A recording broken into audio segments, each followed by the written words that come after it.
Okay, and we're live. Today we are with Kristen, I believe. That's Hopefully, I'm right. not saying that incorrectly. No, you Uh, got it. and she is a nature and wildlife photographer to some degree. So, why don't you just go ahead and explain to the people listening is who you are and what it is that you do? Hello, everyone. My name is Kristen Heavener, and yeah, it's about right. So, my primary interest started with birding. So, I started in about April ish of 2020 during the pandemic, hobby to get me outside and whatnot. And yeah, I started with taking pictures of birds. And over that time, so this past summer, I moved up to the Northwest Territories and kind of expanded, I guess, my photography from there. So not just birding, but other wildlife and stuff.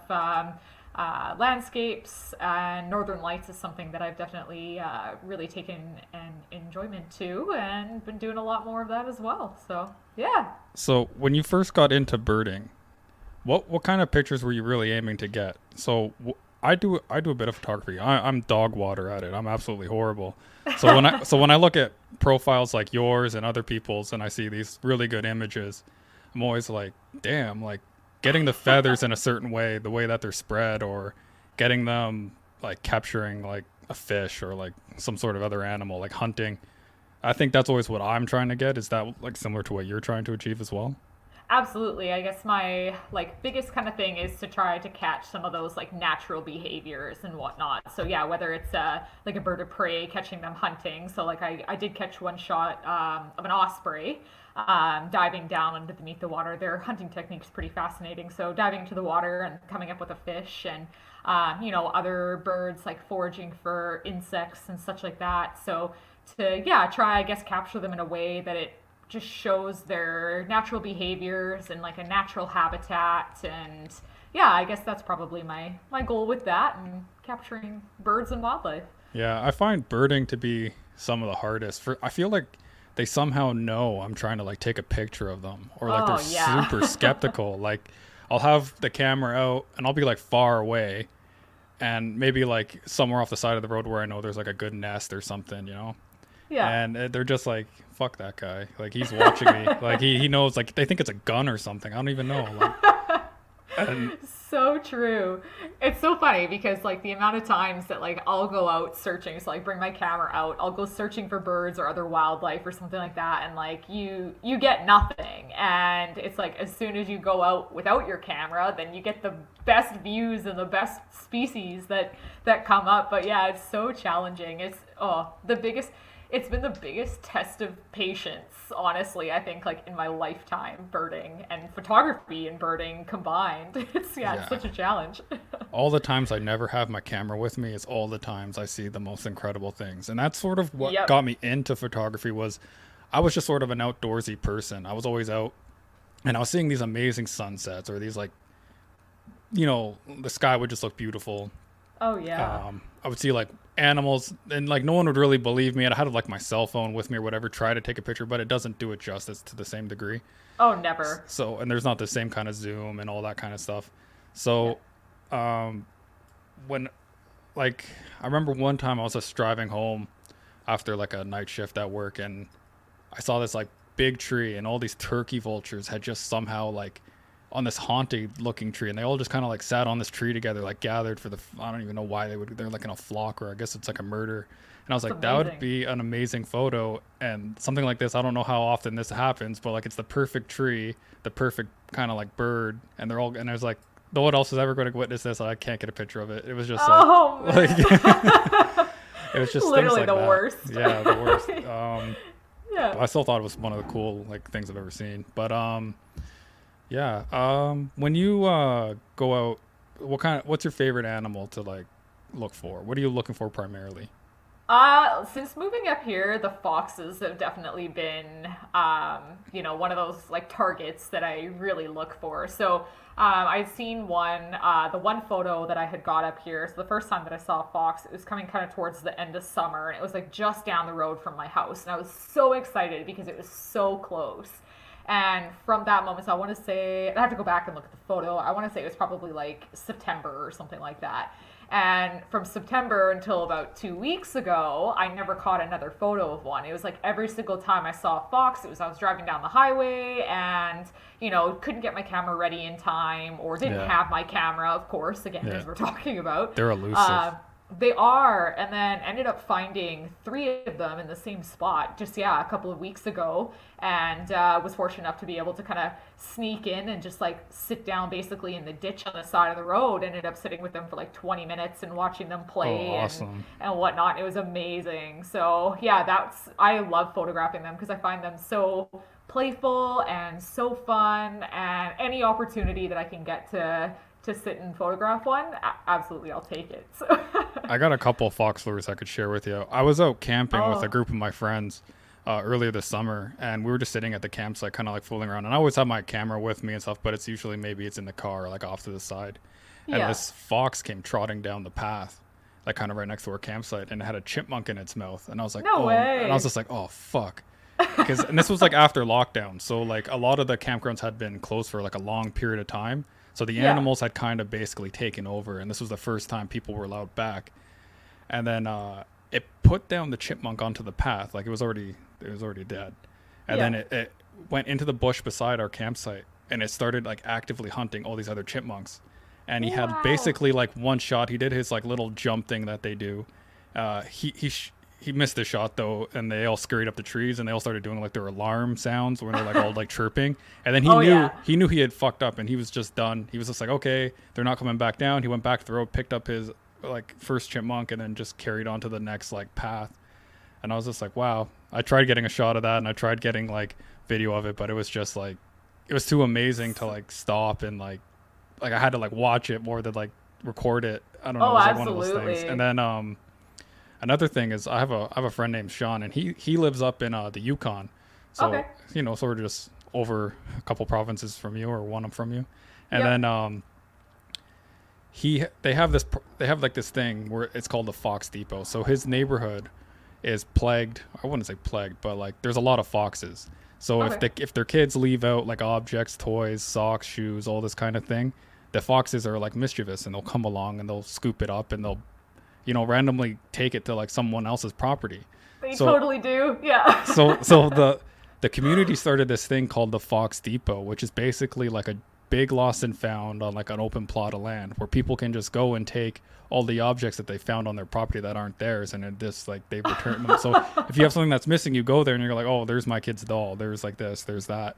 And it's just, I found that was a really cool, like heartwarming story, because it's kind of like a way people are living in harmony with nature, as opposed to like, oh, okay, the foxes are a problem, we have to exterminate them, we should get like hunting or whatever it is, put down poison. So Absolutely. yeah, so I thought that was cool. I love that. Yeah, no, so we actually, because we back onto a lake where we are, and we had some toys and stuff out back for the kids. And anyways, the one day, so it was just after like the ice froze over, and there's like a little bit of snow on the ground, and I was kind of walking around, and I was like, that looks like our red ball out on the lake. So sure enough, I walked down there, and you can see all the fox prints around it, and they took the ball from like the backyard down to the lake, and they were playing with it on the frozen ice. And I was like, that is so much fun. Like, I'm not even mad, because that's pretty cute. Yeah. Foxes are weird because they're like super like apprehensive, but they're also like super playful. And I've seen it like countless times where there'll be like photographers, like I'll see it on Instagram, like there'll be photographers just kind of like, laying down in like prone position, like trying to get like different shots and stuff. But then the foxes, out of curiosity, will kind of like come up to them and like start like laying on them or trying to play with them. And it's kind of like, like they're apprehensive, cool. but also like oddly sort of friendly. Curious. Yeah, curious, Yeah, oh, absolutely. I know, so like Yellowknife is just down the road from us. It's about an hour and 15 minutes away, and I know so kind of like the same thing, like your friend's story there in the Yukon, like there's so many people around that the foxes have almost kind of become accustomed to them there, I think. So they're a little bit less shy. So I know there's a few photographers and stuff that I follow there that have posted photos where it's like, yeah, like I just sat down and it just kept coming closer to me because it was so curious. And yeah, I think it's so interesting. And yeah, I love when people can live in harmony with wildlife and, share the space, right? Yeah, exactly. Do you have any like good stories from times you went out to try to get shots or anything like that? Or like any kind of like maybe stressful or close calls or I don't know. Nothing like close call wise, but like one of my most memorable experiences I had was over the summer. So, kind of funny. One of my favorite places to hang out in the summer to go birding is actually at the sewage lagoon. Believe it or not, it doesn't smell that bad. If it's cold out, probably not. But on a hot day, it's probably not the best place to be. Oh yeah, like baking poo in this sewage lagoon. But yeah, there's tons of like shorebirds and like warblers and whatnot that hang out there. So, anyways, this one day in the summertime, I was sitting at the edge of the sewage lagoon watching a couple ducks in the we'll just say pond because it sounds a little bit better. Sewage lagoon. So a couple of ducks hanging out in the pond, and as so I was standing like perfectly still on the path and just like watching them, taking photos of them, and then sure enough heard this like scurrying, and I look over like down to my right, and there's this mink that was like a foot and a half away from me, and of course it startled me. Like I didn't expect it to be there. It's the first mink I'd ever seen in my life.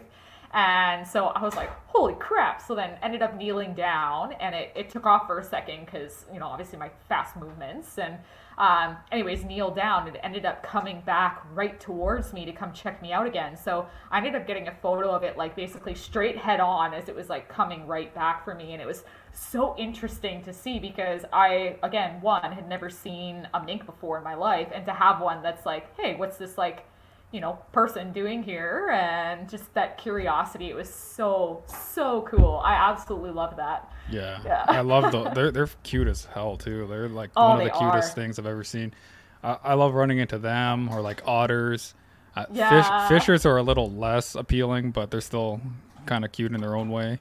Yeah, a little bigger and yeah, I love like anything that's part of the, so like there's like the weasels and yeah, like mink, fisher, martins, stuff like that. They're so interesting. Yeah. They're playful, and you get them doing a bunch of cool things. So those are great ones. Have you ever been to like any national parks like Banff or Yellowstone? Never to Yellowstone, but I was born and raised in Edmonton, Alberta, so spent a lot of time in Jasper growing up, so Jasper National Park, and then going down to Banff and stuff as well, and then east of Edmonton, of course, is Elk Island. So yeah, I've been to Elk Island a handful of times and whatnot, and then I guess basically for like Alberta, and then I think that might be the most of it. Maybe a couple out east while traveling, but like the most memorable ones, of course, like Jasper. Yeah, and the Rockies there. Yeah. So that was before you took up photography, though, right? That's correct. Yeah. Okay. So are you looking forward to like ever going back there, maybe, and like, I don't know, getting some like side photography in as you're vacationing or something? Oh, absolutely. So I got a few. So just as I was kind of starting to get into it, had done a trip down to Banff and got a couple photos down there. But it's funny, like since I actually started, you know, dabbling more in photography and like developing some of those skills and whatnot, and especially on Instagram, seeing some of the people that have photos like in the Rockies and some of their photos, it's like, oh man, like I wish I could have got something like that when I was there. I got to go back and do that shot. And you get the double of like not only the wildlife but also the landscape in some cases. So it's like this epic photo.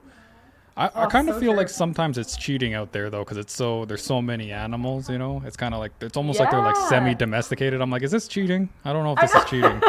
Like they're still wild. Like does it count? I totally get it.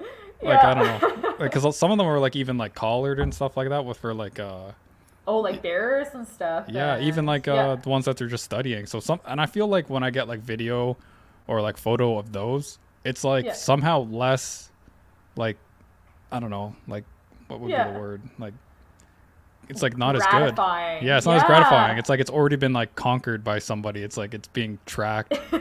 Exactly. There's like some of the animals you find and photograph, like if it's not a collared animal, you're like, I wonder if this is the first time this animal's been photographed. Like it's me that's the first person that's like found this. But yeah, to have it like collared, you're like, I know someone's caught you already and knows where you are and where you're going. I've even had that happen with like snow geese and stuff. I've seen them like lift up their feathers and I see like a tag on it that says like 42 or something, and I'm like, really? I'm like, dang. Like but there's like there's some controversies too when it comes to or criticisms when it comes to like wildlife photography, and I guess some of that is baiting.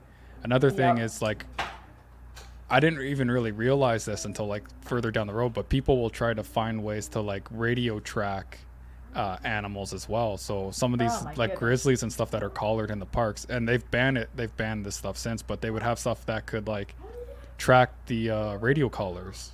Oh my goodness. I didn't even Yes. know that was a thing that Yeah, you so you would could. have so for a while there before they banned it, I guess they had. I guess there was a reason why they banned it. It's probably too many people were doing it, and For also putting sure. themselves into like some sort of jeopardy, right? If you're dealing with a large predator, Oh but yeah. yeah. So they were tracking like the radio collars of like these large bears, or maybe even like, you know, elk with like calves and like all these different things.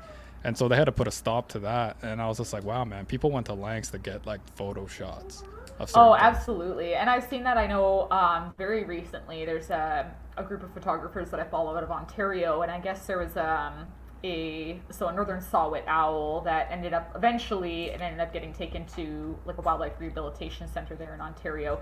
But essentially, like the backstory of it is it became quite this famous owl for the area, and it's like, oh, everyone would tell their friends, and they tell their friends, post the location on social media, and then there'd be more and more people that would go. And anyways, yeah, it almost led essentially to the demise of this owl. And when it comes to some of those more vulnerable species, I guess, or ones that like bears as well, that people consider, I guess, more of those like desirable ones to photograph, there are some people that ethically don't really care what it takes to get that shot. And that's something that, like, for me, taking photos of wildlife, like, I pride myself in saying that none of the animals that I photograph are baited. I don't use, so like with birding, there's people that will actually pull up like the songs and the calls of that bird to draw Oh out, shit. yeah, to try draw out that bird and get like a clear view of it. And yeah, I am all against that, because honestly, at the end of the day, the um, well-being of the animals should come like first and foremost above absolutely anything. And I've had times, like there's one shot that I got of a Tennessee warbler. I stood in the same spot, almost essentially perfectly still, for an hour and a half to get that shot. And like that is like the epitome of like patience and And testing dedication, like yeah. limits. Yeah, right. But I feel like at the end of the day, it makes that, going back to the like gratification of a shot, the fact that like you sat there and you waited for that animal to come out and you found it, you happened across it and captured it ethically, I feel like adds to like the gratification of that shot. You know what I mean? Yeah. So yeah. I think some people just don't understand like the detriment you're doing. Like they think, okay, feeding it, you can make the argument that okay, you're making it dependent on people, or maybe that food Yeah. may not be the best for it. It's not natural for it. It could be some level of toxic to it. And then they probably think, oh, like the bird calls and stuff like that. There's nothing wrong with that. Yeah. Well, I feel like, you know, maybe you're forcing that animal to get into like heat or reproductive mode, or Yep. expending needless calories that it's trying to reserve to either stay warm in cold weather, or you know, Absolutely. or to defend itself from predators, or for it could be using on prey. So it's kind of like, Yep. yeah, there's stuff you're actually doing that is detrimental by using these calls. You know, you're confusing it, or maybe drawing it away from an actual mate and it's pursuing this weird call instead. Yeah. Yeah, so you might be affecting its reproduction habits. So there's a whole bunch of things you could, you know, we could doubt, like kind of like touch on to say like, you know, you shouldn't do. And Yeah. I totally agree. Like, you know, and you get like a better connection with like nature. You could look at it almost on like sort of like a mystical or like a spiritual way. Like you had this connection with wildlife Of course. in a natural way. It wasn't forced. It wasn't like, you know, Yep. corrupted with like this like human nature aspect of it. It was like it was just you and nature one on one with like this patience, and fate sort of just brought it in. It was just like Oh, you know what I mean? absolutely. And there's something more, I don't know. There's something more important to like me as an individual when that happens, as opposed to like, okay, I got this shot. Now I'm going to use it to get a like likes on Instagram, or maybe I'm going to submit it to like a contest or something. And it's kind of like, you know, Yeah. are you in this? Are you in this hobby for the right reasons? Are you doing it to push people in the right direction, to like respect nature and revere it, and you know, Yep. conservation efforts and so on and so forth? So I feel like, you know, people like you, you're very good for the conservation efforts and wildlife Thank you. and education and like, all that kind of stuff, because it gets people interested in like biology and all that kind of different stuff.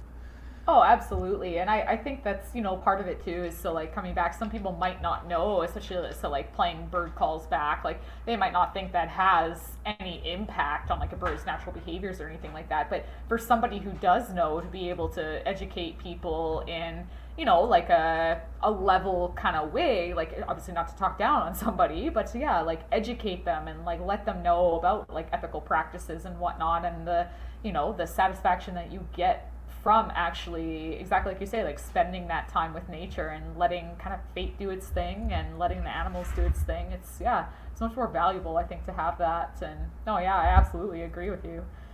Yeah. Yeah. I mean, I've seen a bunch of different like conservation kind of like, there's people that are like all over the spectrum. There's people that are like very hard. They're like, oh, you shouldn't even have bird feeders in your backyard. I'm not sure if I necessarily agree with that, Oh, but no, but it's like, I've seen people get upset about people that take like rocks as souvenirs and stuff like that. And I don't have an opinion otherwise, because I don't know, maybe it's over my head. But but it almost kind of came across as silly. But maybe they have a point.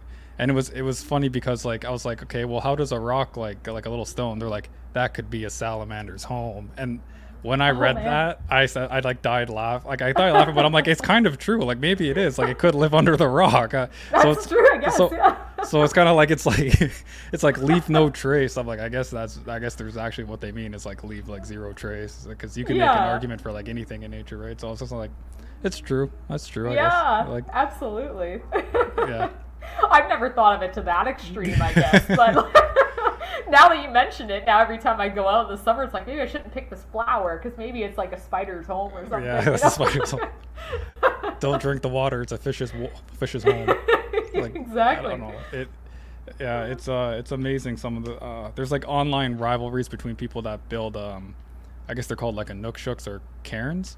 And it's just basically right. rock stacks, and there's like people that hate them and they just like want to knock them all down, and then there's people that are just like, no, like it's a thing, like it's whatever. And I don't know. Interesting. So I love seeing those two like communities kind of like beef it out on Reddit or whatever it is. Like Yeah. I guess you'll have that with like when it comes to like any topic, right? You'll have some of the ones that are, I guess, kind of like extreme on one side and extreme on the other, and then there's people in the middle, and yeah. It's all about balance, right? We have to strike a Oh, of balance course. with nature because we're kind of a part of it too, right? We like to think Absolutely, of and- ourselves as separate, but we're all sharing the same planet. We're all Yeah. Earthlings. We're all born and bred here. So Yep. Yeah, again, going back to those foxes in the Yukon, same thing. Like, you're sharing the same place with them, and, you gotta try to do your best to cohabitate with each other. And I actually volunteer for the Alberta Institute for Wildlife Conservation. Awesome. So I'm a hotline volunteer for them. So basically, if somebody calls and they have questions relating to like injured or orphaned wildlife, or what some would call like nuisance wildlife, I help give information or facilitate the animal being like brought into the facility and like that kind of thing. So in talking about like living harmoniously and stuff with them, some of the common ones that you get are like skunks living under people's porches, or coyotes or foxes or things like that. And it's trying to educate people that sometimes the best possible practice is to leave them where they are, let them do their thing, don't bother them, and they actually they all have a purpose here too. Like, believe it or not, skunks are actually great pest controls. They eat the grubs. so many insects and stuff like that throughout the year. Like, they're great to have around. So yeah, trying to kind of educate people on that and trying to live and as harmoniously as possible. Yeah, consider a skunk like free lawn care. You don't need pesticides as much. They'll come and take those grubs out of the Exactly. lawn. Like, Yeah. I don't know. Rabbits a different story though. They might destroy your flower garden. That's true. Deer as well. I know people, their whole gardens have been destroyed by deer. So I've basically given up on like front gardens and stuff like that because I have like a forest kind of like across the street from me.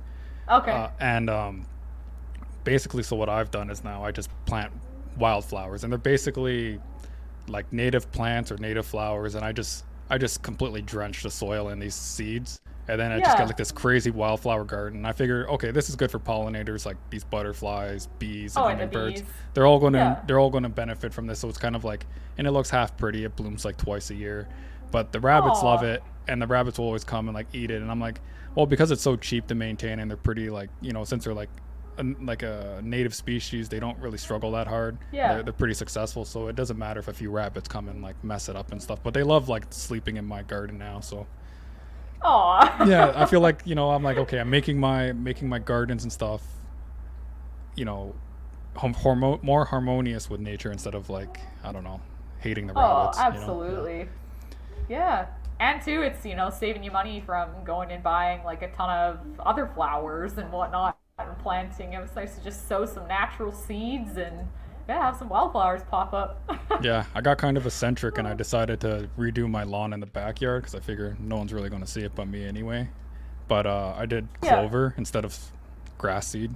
So now it's just like, Oh, yeah, I don't know. Clover's nice. not bad. If you look it up on Google, like Google Images, it sounds kind of crazy, but if you look up like Google or clover lawns, some of Yep. them look pretty immaculate and they're not too bad. And they also flower, so that also helps pollinators as That's well. true. Little, and it's also way more durable. Doesn't require as much water. It's really good for the soil because they produce a lot of nitrogen, Oh, nice. and they germinate and they seed. So it's like it's pretty invasive though. So it's kind of like when you make that decision, it's kind of like a You gotta commit. yeah, and it's better on your water bill. They're not as thirsty as grass. So Oh, that's nice. pro Yeah, tip. it sucks.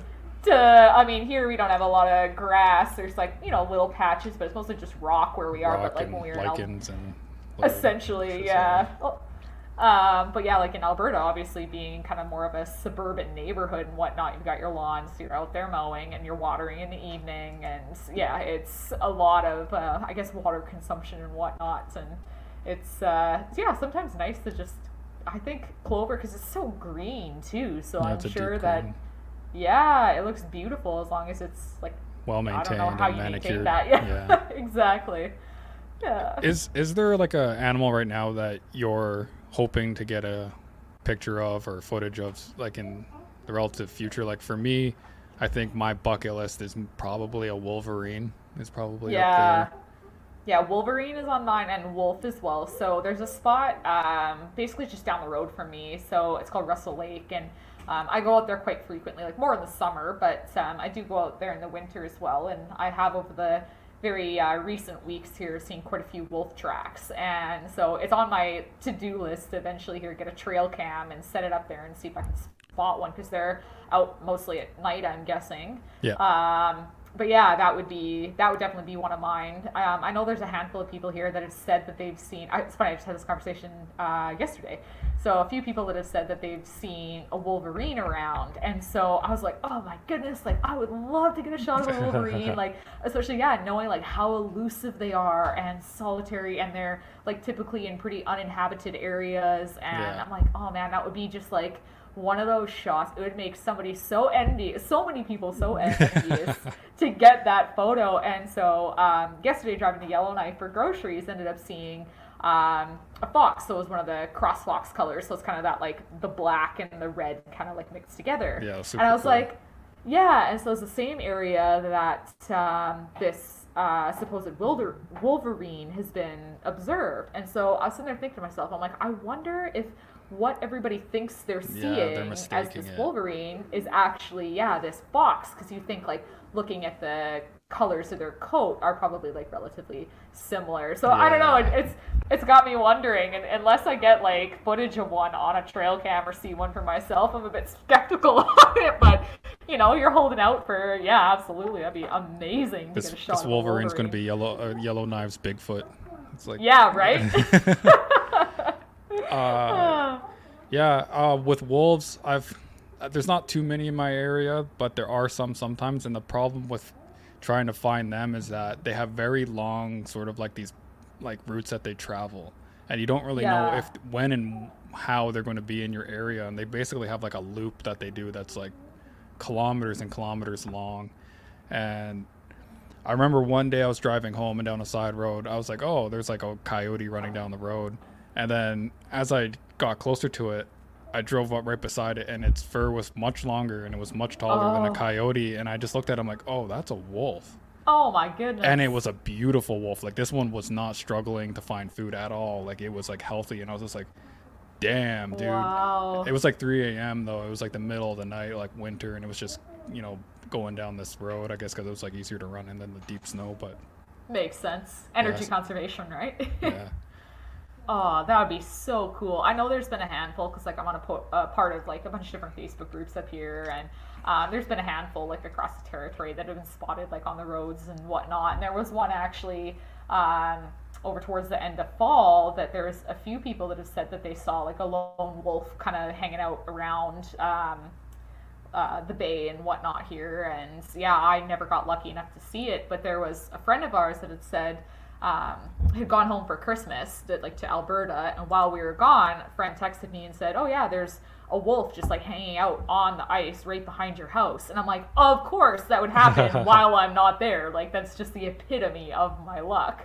But yeah, no, I would love to end up seeing one, but I mean, hopefully it's under the right circumstances. Did you ever hear that story? I think it was like maybe a year or two ago, where there was like this lone wolf that lived on like an island in like near Victoria, somewhere in BC. Oh no. Oh, there's this really cool story.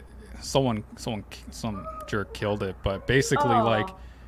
it even had a name and everything, and I think there's even like a documentary based off of it as well. And it was basically this wolf that lived on this island, and it shouldn't have really been there. It just seems like it was like a lone wolf, and Yeah. people just documented its behavior, and they got like a bunch of stuff that this thing was eating eggs off of like geese. It was like stealing like Wow. all this, like it was preying on like seals and stuff like that. And it's like, I don't know, it was super sad when it died, but it's like I don't know, it's like this weird like it's almost like it almost gained like legendary status, this wolf. I think there's like a documentary on Netflix about Yeah. it. I can't remember what it's called though. And then Oh, cool. I'll have to look that up. going back to like the conservation of like there was a story, I think it was like a couple years back. It was out of BC where a conservation officer, basically there was a bear that was eating garbage. So Yeah. the directive at that point is basically to euthanize the bear, because now it's going to like always eat garbage, or I guess that's like A the bit shoot. yeah. Yeah. And it had two cubs with it. Now, according to the reports, that the cubs didn't eat any of the garbage, or they weren't Yeah. witnessing it, but the order still came down that you have to euthanize the cubs as well. I But think I heard this story. yeah, Yeah. but then he refused to, and they terminated him, and they Right. fired him, and it was like a big like court case ordeal and all that stuff. Yeah. What a I think position. Oh, Sorry. like yeah, ethically, sorry, yeah, to position to be in, and you're like, what do I do? Like these cubs are, probably rehabilitatable, right? Maybe, And I don't know. Like it's a yeah, controversial debate, right? And I was just like, oh, I don't know if I would have it in me to euthanize cubs, though. That's kind of like a, uh, no kidding. yeah, That's like the thing is like go ahead. so yeah, like it'd be a tough decision, right? It's kind of like, oh, the evidence doesn't support it, but I guess they did watch the mom eating it, and it's like, where do you bring the cubs? Do you just leave them to fend for themselves, or do you bring them to like a wildlife refuge? And if they go to the refuge, like, are they ever going to be redeemable? Like, I don't know. It's just sort of like that. Yeah, absolutely tough call and like tough position to be in. I know for sure there's a like wildlife rehab. I know they deal with other wildlife, but like particularly bears, I think is their kind of like specialty. And so that's Northern Lights wildlife at Smithers, BC. And so they often take in bears from all over the province and bring them in. And if they they got overwinter there, and or like bring them back up to health, and then they'll release them back to the wild and that kind of thing. So like to be in that position and basically be told that, oh yeah, you got to kill these cubs, knowing that there are these centers that might be able to rehabilitate them, or just how that comes down to like your own morals. Like I have a background in enforcement, so like I was a peace officer for about 4 years. And like my passion is in the like biology field and whatnot, so I would love in my 5-year plan to go back to school to pursue a career in that field. And I so, would love to as well. It's just so Yeah. difficult once you're older. You have bills to pay. Absolutely. It's something Yeah, I've been it's looking like into. there's so many more factors that kind of come into it with like going back to school at that point. And but yeah, so like I've thought about blending those two things together, so that previous enforcement experience, and then as well as like my love for wildlife and conservation and that kind of thing. But then you think about situations like that and putting yourself in those shoes, and you're like, okay, well, if it came down to it, could I make that call, or would I make the same decision that he did and then lose my job over that, or how? Yeah, I don't know. That'd be hard. Yeah, it might be a hard one. Yeah. So we're getting close to, I think, we're at like the half an hour mark. I don't know how long you wanted to Sounds go, good. but Whatever works for you. okay. Do you have any like stories or anything you really want to share or get out before we wind it down? Oh man. You have any topics to start off? Prompt me with. I don't know. Like, where can are you selling prints or anything like that? I'm not at the moment. I was just talking to a fellow photographer, asking, kind of companies and whatnot to go to that do good print qualities. I won't say company name that I ordered, but I ordered from like a bigger company, I guess, and got the print in, and it had basically like horizontal print lines. It was one of my Northern Lights photos. Horrible. Yeah, and I had like the horizontal print lines throughout the entire thing, and I'm like, I can't. I am so upset that like the quality of this photo has been like downgraded so bad by this print that like I literally cannot hang it on my wall. So I ended up tossing it. It was like an 11 by 14 photo, so Dang. kind of crappy, but it's in my, like, for 2022, definitely on my to-do list to kind of start up a website or do like a print on demand kind of thing as people order, and just try to figure out the logistics of that. But It's yeah, expensive. It gets expensive. I looked into absolutely. like having like my own printer as like a studio, Okay. and yeah, tens of thousands to get like Oh. like an industrial sort of like level like printer where you can do like large prints and stuff like that. Wow. I was just like, yeah, maybe that's not an option right now. So You gotta but- pitch it out there to other people and be like, hey, pay me to print your stuff to kind of like Yeah. recoup some of that money too. So. or like an actual like business loan if you needed to do that. But it all depends on No like how kidding. serious you are about it. I mean, Yeah. but you can do what you're doing. Like you just go and get like a really nice company to do it for you. Yeah, I think that's probably the, the route I'll stick with, and just, kind of do some orders and stuff here and there, and yeah, still try to figure out the logistics of it. I am by no means a like marketing or like business kind of person, so I'm like, I don't know even where to start with like navigating this. Yeah, and then one day you Yeah. just get one of those like epic shots that go viral that everyone wants to buy one from you, and then Yeah. I've had a couple people for like a few of my photos that are like, oh, if you ever do, like, I would love to get this. So like I have one bison shot, which is funny because like there's so many people that are like, oh, I love that shot, and I sit there and I just nitpick it. And I guess like, you're your own worst critic, right? Yeah. But constantly I'm like, oh yeah, no, I don't feel like that thing's good enough to put on a canvas. But yeah, there's a few of those where people are like, oh, I'd love to get that. But yeah, who knows? One day maybe. I'm sort of just getting like introduced to like this online community of like people that do photography and stuff, and Yeah. it seems like a lot of people are very like welcoming and like very like enthusiastic, and everyone's trying to help each other out. There is Oh, probably yeah. a little bit of like, I don't know, there is competition though amongst them, and there is a bit of envy and stuff like that, but I think for the most part it's healthy. So I don't know. For sure. I find it to be, I don't know, I'm super intrigued by it. I find it like very interesting, and I'm hoping to talk to more people. Yeah. And, yeah, it just sort of like I think one of my goals now is sort of like to build up this community of people, and sort of like, I don't know, help everyone kind of like get more prominent in a way. Yeah, that just that positive support and supporting each other's success and stuff like that. I feel like that's so important. And Yeah. I love that idea. Yeah, I know there's a handful of people, like I know for like on my own Instagram that are pretty like faithfully comment on my posts or will share my posts and whatnot. You're like, it's super. Like, I'm super grateful to have that support, and it'd be nice to have like a Yeah, large those community of people that, are right? the unsung heroes. Shout out to Absolutely. those people. Yeah. Shout out to all of you. Yeah. Thank you. Love those people. Yeah. Anyway, Yeah. I think we're gonna wind her down. Sounds I good. think that's good enough. Thank you for participating and coming on the podcast. It's awesome of you. A lot of Thank people you. have some apprehension about doing this kind of stuff if they haven't done it before, so I appreciate it. Do you want people to find you on Instagram? Do you want to give out like some of your info or? Sure. Yeah, I've got my photography page on Instagram is Kristen, so KRISTEN _ Heavener, Heavener_photos. Yeah, anybody that likes wildlife photography and northern light shots. I've got some other like random things in there too, but yeah, I would love to, get connected and stuff with more people. And I feel like it's a great community to, like, you learn from each other, support each other, can get ideas, and just connect with people across not only the country but the world. It's a great platform. And yeah, no, thank you so much for having me on here. Of course, yeah, like you get super nervous about, I guess, talking and doing like interviews and stuff like that. But it's always like once you get talking and whatnot, it's it's not all as good. bad. Yeah, it's normal. Oh yeah. All right. Yeah. All right. I'm gonna end it there.